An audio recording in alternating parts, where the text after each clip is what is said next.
जब जब अधर्म बढ़ता है और धर्म दबने लगता है, तब तब प्रभु स्वयं अपने भक्तों की रक्षा के लिए प्रकट होते हैं।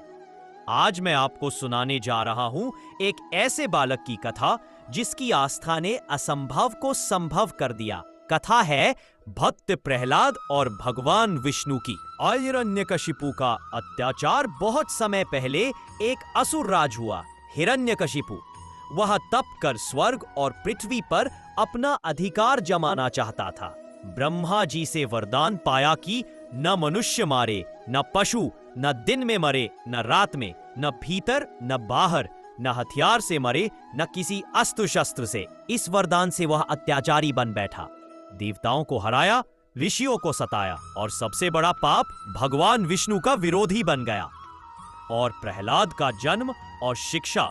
हिरण्यकशिपु के पुत्र हुए प्रहलाद। बचपन से ही उनका मन भगवान विष्णु में लगा रहता।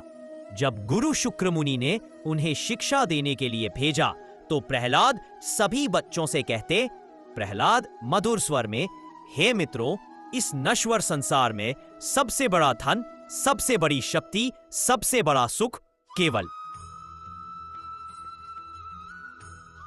सबसे बड़ा सुख केवल भगवान की भक्ति है। आओ हम सब मिलकर नारायण नारायण का जाप करें। छोटे छोटे बालक भी प्रभावित होकर भगवान का नाम जपने लगे। पिता का क्रोध हिरण्यकशिपु को यह समाचार मिला कि उसका पुत्र विष्णु भक्त है। उसने क्रोध से प्रहलाद को बुलाया। हिरण्यकशिपु गर्जना से, अरे मूर्ख, मैंने तुझे राज्य का उत्तराधिकारी बनाया है और तू मेरे शत्रु विष्णु की स्तुति करता है। प्रहलाद शांत स्वर में, पिताश्री, भगवान विष्णु ही सृष्टि के स्वामी है। वही मेरे, आपके और सबके रक्षक है। मैं उन्हीं की भक्ति करूंगा। यह सुनकर हिरण्यकशिपु आग बबूला हो गया और उसने अपने सैनिकों को आदेश दिया, इस बालक को तुरंत मार डालो। प्रहलाद पर अत्याचार, फिर प्रहलाद पर अनेक अत्याचार किए गए। एक, सांपों के बीच फेंका गया, परंतु विष्णु की कृपा से सर्प उनके चरणों को चाटने लगे। 2, पहाड़ से गिराया गया, परंतु भगवान ने अपनी कृपा से प्रहलाद को सुरक्षित उतार दिया। हाथियों से कुचलवाना चाहा, परंतु हाथी उनके सामने शांत हो गए। अग्नि में बैठाया गया अपनी बहन होलिका के साथ।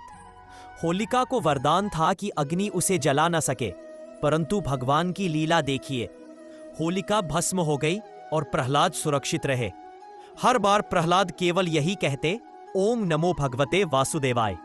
अंतिम चुनौती एक दिन हिरण्यकशिपु ने क्रोधित होकर कहा, हिरण्यकशिपु, प्रहलाद तू कहता है कि विष्णु हर जगह है, तो बता क्या वे इस खंभे में भी है? प्रहलाद आस्था से, हाँ पिताश्री, भगवान सर्वव्यापी है।